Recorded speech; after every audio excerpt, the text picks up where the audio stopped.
Hay hallazgos extraños que oculta la élite para que no sepamos de la existencia de otras especies extraterrestres que en el pasado estuvieron muy presentes en nuestro planeta.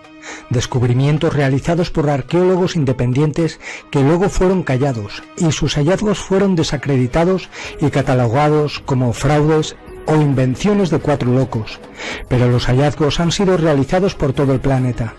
Tecnología imposible para esa época según los oficialistas, construcciones imposibles de replicar con la tecnología que nos muestran hoy en día, huellas del pasado que demuestran que no coincide con la historia del pasado que nos enseñan, objetos fuera de nuestro tiempo.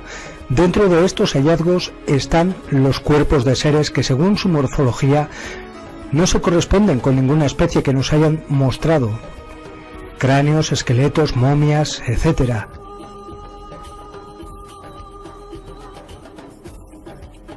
Un misterioso cementerio ubicado en la región central de África, cerca de la ciudad de Kigali, en Ruanda. Al parecer, este recinto funerario fue instaurado hace aproximadamente 5 siglos, pero curiosamente no se han hallado vestigios de un asentamiento humano en las inmediaciones del antiguo cementerio, lo cual, aunado a la extraña forma de los restos, hizo suponer al jefe de la expedición que se trataba de seres de otro planeta. En el lugar se hallaron 40 tumbas comunales que guardan cerca de 290 cuerpos. Los restos parecen pertenecer a criaturas que medían más de 2 metros de altura, con cabezas extremadamente largas y sin presentar rastros de boca, ojos o nariz. Los antropólogos se aventuraron a sugerir que probablemente estos seres eran de una raza extraterrestre cuyos sistemas inmunológicos no pudieron combatir las enfermedades terrestres y terminaron por morir prematuramente. Sin embargo, tampoco se han hallado rastros de lo que pudiera haber sido su nave espacial. En 1937, un grupo de científicos chinos, encabezados por el profesor Chi Putei, exploraron las cuevas del monte Bayankara Ula y se encontraron una serie de esqueletos con cabezas excesivamente largas. En las paredes de las cavernas se encontraban trazos representando el sol, la luna y las estrellas. Cerca del lugar encontraron 176 placas de piedra, cada una con un orificio a partir del cual surgía una espiral que se esparcía alrededor de la piedra. Expertos en criptología se dieron a la tarea de descifrar los símbolos que aparecían tanto en las placas de piedra como en las paredes. Según el Dr. Chung Un Nui, quien habría descifrado en 1958 los jeroglíficos de los discos, dijo que allí se especificaba que los Dropa vinieron de las nubes en sus naves y que su nave se estrelló contra la Tierra, y los sobrevivientes de la nave en su mayoría fueron asesinados por la gente del lugar. Los Dropas son una raza extraterrestre de baja estatura que aterrizaron cerca del Tíbet hace aproximadamente 12.000 años. Las cuevas parecían haber sido artificialmente talladas en un sistema de túneles de despensas subterráneas. Se dice que los exploradores encontraron muchas tumbas de esqueletos de 1,5 metros de altura, enterrados dentro de las mencionadas cuevas. Los esqueletos tenían cabezas anormalmente grandes y cuerpos pequeños, delgados y frágiles. Según indicaron, estudios de ADN dieron como resultado que se trataban de un ser híbrido, mitad de origen desconocido extraterrestre y mitad humano. Junto a las tumbas se encontraron unos cientos de discos de 30 centímetros de ancho de piedra con agujeros de 20 milímetros de ancho en su centro. Además, sobre las paredes fueron tallados los cuadros del sol naciente, la luna, la tierra, las montañas y líneas de puntos que unen la tierra con el cielo. Otro presunto cuerpo de extraterrestre fue descubierto en una cueva en Turquía. Un cadáver momificado, aparentemente de la edad del hielo, fue hallado al interior de un sarcófago hecho a partir de un material cristalino, solo que en esta ocasión el cuerpo denotaba una altura menor a la del humano promedio, con aproximadamente 1 metro con 20 centímetros, y denotaba un cierto color verduzco en la piel, además de protuberancias en la espalda simulando un par de alas. En el año 2012 fue dado a conocer por el antropólogo Renato Dávila el descubrimiento de una momia de características especiales.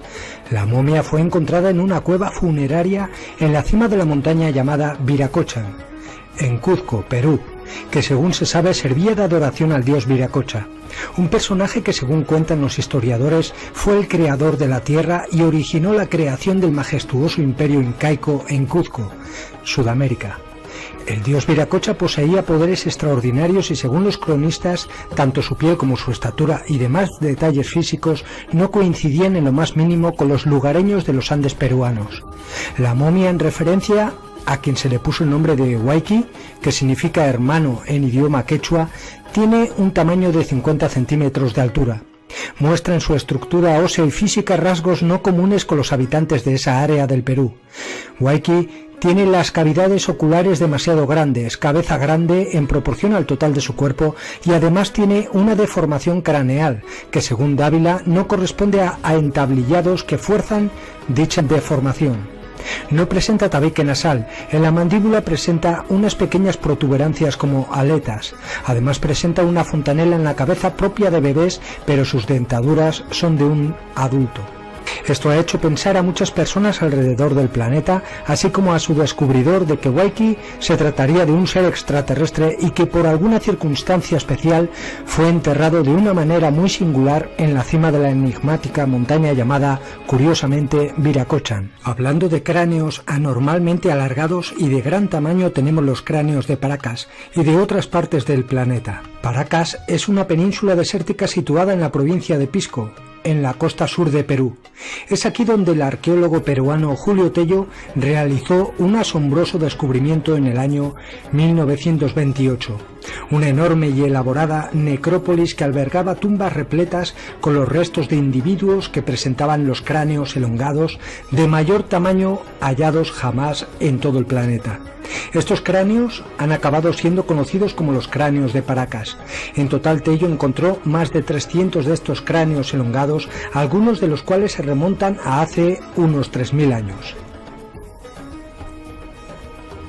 Es bien conocido que la mayor parte de los casos de elongación de cráneo son consecuencia de una deformación craneal intencionada, provocada mediante vendajes, tablas o ataduras, que permiten aplicar una fuerza determinada durante un largo periodo de tiempo. Habitualmente se conseguía ejerciendo presión sobre la cabeza con dos tablas de madera fijadas mediante vendas o vendando la cabeza directamente con piezas de tela. Sin embargo, aunque la deformación craneal cambia de hecho la forma del cráneo, no altera otros rasgos característicos de un cráneo humano normal.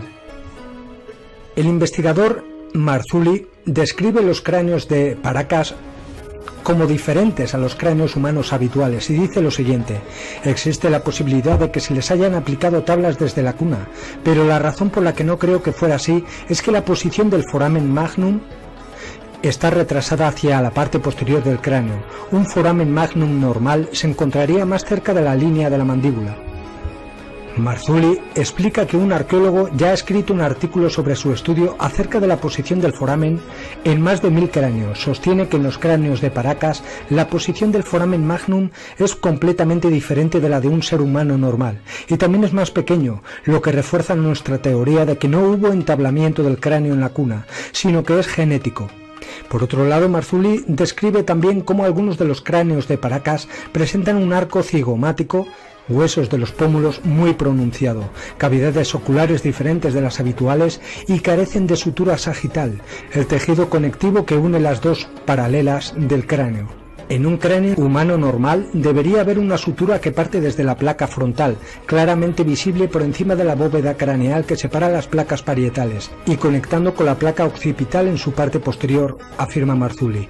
Observamos muchos cráneos de Paracas que carecen por completo de sutura sagital. Existe una enfermedad conocida como craneosinostosis, que tiene como resultado la fusión de las dos placas parietales. Sin embargo, Marzulli opina que no existe evidencia alguna de esta enfermedad en los cráneos de Paracas. Señor Juan Navarro, propietario y director del Museo Arqueológico Paracas, que alberga una colección de 35 cráneos de Paracas, permitió la extracción de muestras de 3 de los cráneos elongados para realizar pruebas de ADN, entre ellos el de un niño. Se obtuvo otra muestra de un cráneo peruano que llevaba 75 años en los Estados Unidos. Uno de los cráneos estaba datado en unos 2000 años de antigüedad, mientras que otro era de hace 800 años. Brian Foster, autor de más de 10 libros y una autoridad en los antiguos sudamericanos de cráneos largos, reveló los resultados preliminares del análisis de ADN. Él escribió lo siguiente: Tenía ADN mitocondrial que solo se hereda de madres a hijas, con mutaciones desconocidas en cualquier ser humano, primate o animal conocido hasta ahora, pero los pocos fragmentos que pude secuenciar de esta muestra indican que si estas mutaciones se mantuvieran, estaríamos tratando con una nueva criatura humanoide, muy distante de los Homo sapiens, los neandertales y los homínidos de Denisova. Las implicaciones son enormes. No estoy seguro de que siquiera cabrían en el árbol evolutivo conocido.